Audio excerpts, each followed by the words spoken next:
Welcome to our channel. இன்றைக்கி குழந்தைங்களுக்கான lunch box recipe தான் பார்க்க போகிறோம். வாங்க பார்க்கலாம். அதுக்கு முதல்ல ஒரு வாணலில் ஒரு அரை ஸ்பூன் எண்ணெய் சேர்த்துக்கோங்க. கொஞ்சமாக நெய்யும் சேர்த்துக்கலாம். நல்லா காஞ்சி வந்ததுக்கப்புறம் நம்ம ஜீரகம், கடுகு, ஒரு பாதி காஞ்ச மிளகா விதையெல்லாம் நீக்கிட்டு சேர்த்துக்கலாம். நல்லா வதங்கட்டும். ஒரு கேரட்டை தோல் சீவி துருவி வச்சுருக்கேன், அதையும் சேர்த்துக்கலாம்.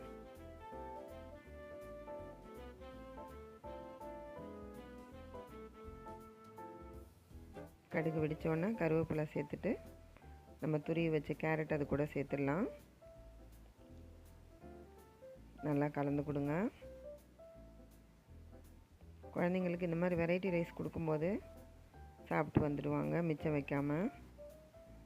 தேவையான கல்லுப்பு, கொஞ்சமாக வேகிறதுக்கான தண்ணி, கொஞ்சம் மஞ்சப்பொடி, ஒரு 1/4 ஸ்பூன் குழம்பு மிளகாய் தூள் சேர்த்துக்கலாம். உங்கள் குழந்தைங்க காரம் நிறைய சாப்பிடுவாங்கன்னா நீங்கள் அரை ஸ்பூன் கூட சேர்த்துக்கலாம். இது குழந்தைங்களுக்கு மட்டும் இல்லை, பெரிய பிள்ளைங்களுக்கும் கொடுத்து அனுப்பலாம். அவங்களுக்கு இன்னும் கொஞ்சம் காரம் அதிகமாக சேர்த்து பண்ணி கொடுங்க, நல்லாயிருக்கும். கேரட் நல்லா வெந்ததுக்கப்புறம்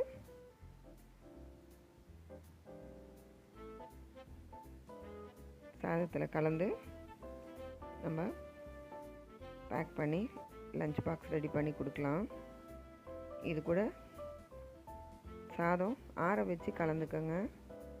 நம்ம ஆற வச்சு கொடுக்கும்போது தான் மதியம் அவங்களுக்கு லஞ்ச் பாக்ஸ்லேருந்து எடுக்கிறப்போ உதிரி உதிரியாக ஃப்ரெஷ்ஷாக இருக்கும். குழந்தைங்க எப்போயுமே கலர்ஃபுல்லாக சாப்பிட்றதுக்கு தான் விரும்புவாங்க. நம்ம தினம் குழம்பு, ரசம், சாம்பார்னு கொடுத்தோன்னா விரும்ப மாட்டாங்க. வாரத்தில் ஒரு 4 நாள் இந்த மாதிரி கொடுத்துட்டு ஒரு நாள் நீங்கள் உங்களுக்கு பிடிச்ச மாதிரி கொடுத்து அனுப்புங்க, அழகாக சாப்பிட்டு வந்துடுவாங்க. பாருங்கள், கேரட் சாதம் ரெடி ஆகிடுச்சு. அடுத்தது நம்ம முட்டை சாதம் பார்க்கலாம், எக் ரைஸ். இது பாருங்கள், கொஞ்சம் எண்ணெய் சேர்த்து நல்லா காயட்டோன்னே கொஞ்சமாக ஜீரகம், கடுகு சேர்த்துக்கலாம். நல்லா வெடித்ததுக்கப்புறம் ஒரு சின்ன வெங்காயம் கட் பண்ணி பொடியாக சேர்த்துக்கலாம்.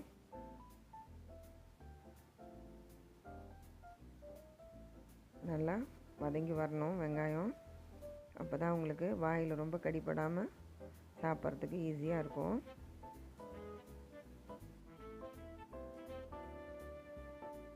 குழந்தைங்களுக்கு ஹெல்த்தியாகவும் கொடுக்கணும், அதே சமயம் டேஸ்டியாகவும் இருக்கணும். இந்த வெங்காயத்துலேயே நம்ம இந்த சாதத்துக்கு தேவையான உப்பை சேர்த்தாச்சு. உப்பு சேர்க்கும்போது வெங்காயமும் சீக்கிரம் வதங்கிடும். இதுக்கு தேவையான மஞ்சள் பொடி சேர்த்துக்குங்க. நல்லா வதங்கி வந்ததுக்கப்புறம் தான் நம்ம முட்டையை இது கூட ஆட் பண்ண போகிறோம். எப்பயுமே முட்டையை ஸ்ட்ரைட்டாக உடச்சி அப்படியே ஊற்றாதீங்க குழந்தைங்களுக்கு கொடுக்கும்போது. அது நீங்கள் ஆம்லெட் போட்டாலும் சரி, சாதத்துக்கு போட்டாலும் சரி, இந்த மாதிரி ஒரு கிண்ணத்தில் உடச்சி செக் பண்ணிவிட்டு ஊற்றுங்க, நல்லா இருக்கான்னு பார்த்து.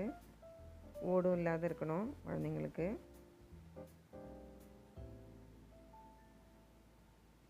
இந்த முட்டையோட குவான்டிட்டி உங்கள் விருப்பத்தை பொறுத்து 2 கூட நீங்கள் சேர்த்துக்கலாம்.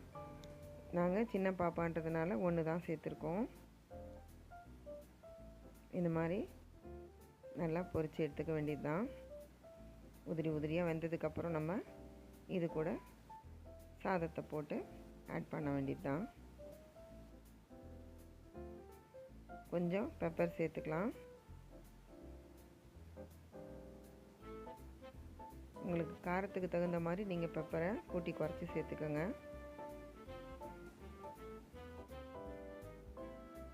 பெப்பர் சேர்க்கும்போது உங்களுக்கு சளி பிடிக்காமையும் இருக்கும். மிளகாய் காரத்தை விட பெப்பர் காரம் ரொம்ப நல்லது குழந்தைங்களுக்கு. இப்போ இதுக்கு தேவையான சாதத்தை நம்ம இதில் போட்டோம். நல்லா கலந்து அவங்களுக்கு லஞ்ச் பாக்ஸில் வச்சு கொடுத்து அனுப்புங்க. ரொம்ப டேஸ்டியாக இருக்கும், அழகாக சாப்பிட்டு வருவாங்க.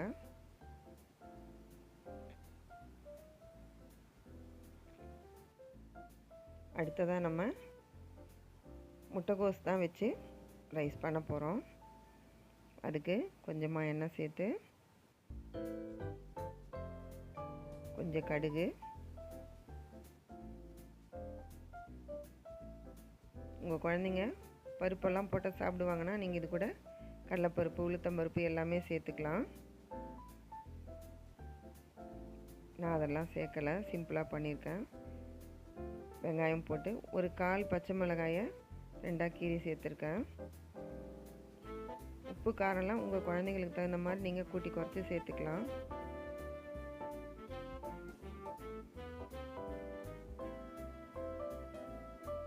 நீங்கள் இந்த காய் தான் செய்யணும்னு இல்லை, உங்களுக்கு என்ன காய் விருப்பமோ இந்த மெத்தடில் செஞ்சு குழந்தைங்களுக்கு மாற்றி மாற்றி கொடுத்து அனுப்பலாம். டிஃபன் பாக்ஸை காலி பண்ணிவிட்டு வந்துடுவாங்க. நான் முட்டைகோஸை மெலிசாக கட் பண்ணி வச்சுருக்கேன். இது கூட அலசிட்டு சேர்த்தாச்சு. இப்போது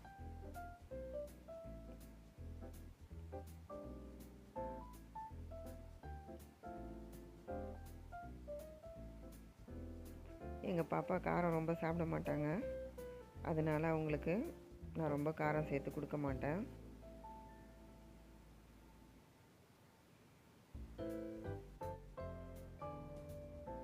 இதுக்கு தேவையான தண்ணி ஊற்றி உப்பையும் சேர்த்து வேக வச்சுருங்க.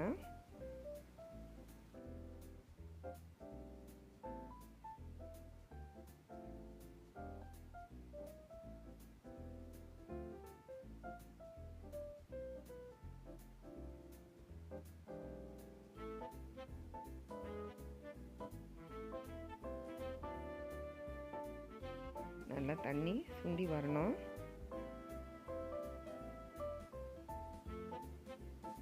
சாதத்தில் நெய் கலந்து ஆற வச்சு அது கூட இந்த பொரியலை சேர்த்து கலந்து கொடுத்து அனுப்புங்க. நம்ம பெரியவங்களுமே இது மாதிரி சாப்பிடலாம், ரொம்ப டேஸ்டியாக இருக்கும். காய்கறியே சாப்பிடாத குழந்தைங்களுக்கு நீங்கள் இந்த மாதிரி காய்கறி கொடுத்தீங்கன்னா அழகாக சாப்பிட்டு வருவாங்க. அவங்க ஹெல்த்துக்கும் நல்லது. 4 நாள் இந்த மாதிரி கொடுத்துருங்க. ஒரு நாள் நீங்கள் விருப்பப்பட்ட மாதிரி கொடுத்து அனுப்புங்க, சாப்பிட்டு வருவாங்க. நான் இதில் கொஞ்சமாக பெப்பர் தூள் ஆட் பண்ணியிருக்கேன் காரத்துக்கு. அவ்வளோதாங்க, முட்டைகோஸ் சாதமும் ரெடி ஆகிடுச்சு. லஞ்ச் பாக்ஸில் போட்டு கொடுத்து அனுப்புங்க.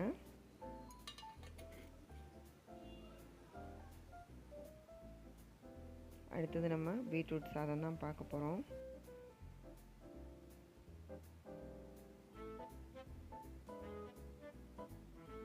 கொஞ்சம் எண்ணெய் சேர்த்துக்கலாம் வானலில்.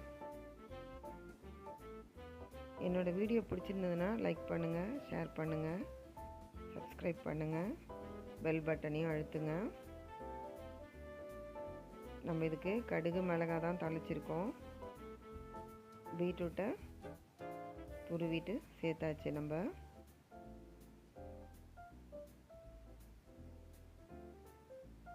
இதுக்கு தேவையான மஞ்சள் பொடி,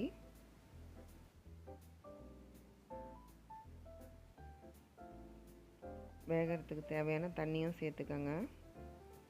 ரொம்ப அதிகமாக தண்ணி வைக்காதீங்க, இதெல்லாம் சட்டுன்னு வெந்துடும். தேவையான உப்பு, நான் கல் உப்பு தான் சேர்ப்பேன் எல்லாத்துக்கும்.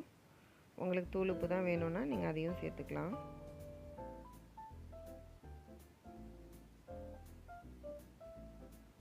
சாதத்தில் நெய் கலந்து ஆற வைங்க.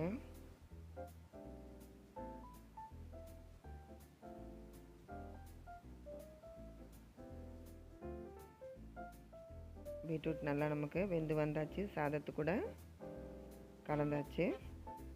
இதையும் நீங்கள் லஞ்ச் பாக்ஸில் கொடுங்க. எக்ஸ்ட்ரா உங்களுக்கு ஃப்ரூட்ஸ் என்ன வேணுமோ கட் பண்ணி கொடுத்து அனுப்புங்க. தேங்க்யூ ஃபார் வாட்சிங்.